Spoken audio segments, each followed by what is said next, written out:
So one of the stories that I like to share with my clients is the story about how I got into property investing in a big way in the first place.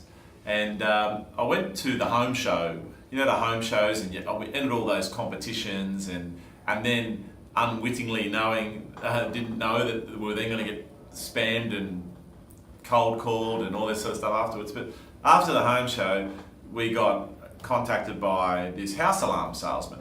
And we'd filled out a competition to win a whole house security package. We didn't win, but we got the phone call. And so this guy turns up at the house, knocks on the door, comes in, and he says, "Look, I've got a special offer for you guys." I'm like, "Okay, great."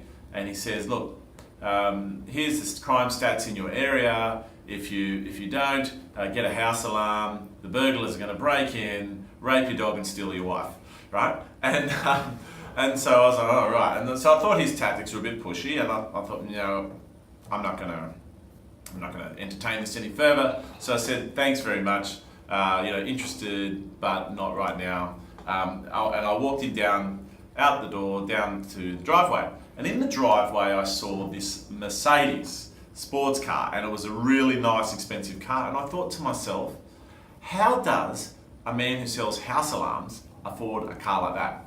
And I couldn't help myself, and I just said to him, "Listen, mate, no offense, but how does a man who's selling house alarms drive a car like that?"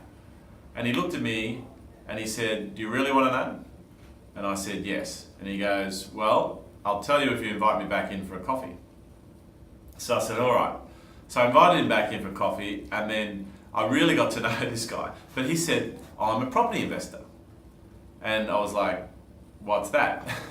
And then he came and he said, "I'm a property investor, and the reason why I do this job is because I need a job to borrow money, and the bank won't give me a job unless so it won't lend me money unless I have a job." And I thought that was really interesting. And then he started telling me his story. At this stage, I think he was in his mid-30s, and his father had started him off in property investing when he was 18.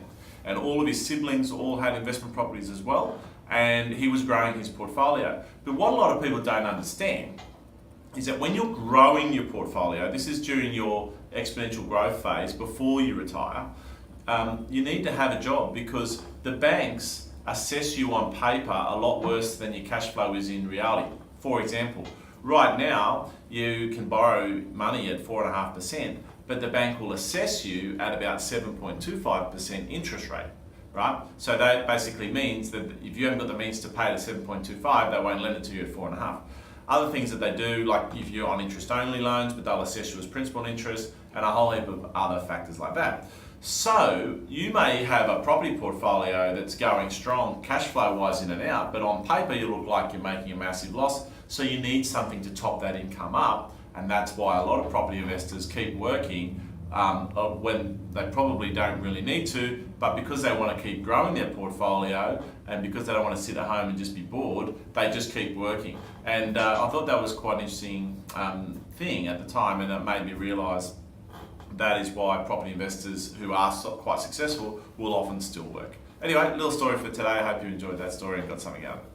Hi, Damien here. Hope you enjoyed that video. If you'd like to learn more about property investing, or maybe you're already investing in property and you want to make sure you're doing it right, click on the link below and go and watch the full webinar. In that webinar is everything I think a property investor needs to know if they want to be successful in investing in property. I'm going to talk to you about how to grow your portfolio quickly, but also, more importantly, safely, so that you don't stick your neck out too far and you're protected from anything that could go wrong. If you're investing in property and you haven't watched it, invest the time. It'll be the best decision you make in a long time. Cheers.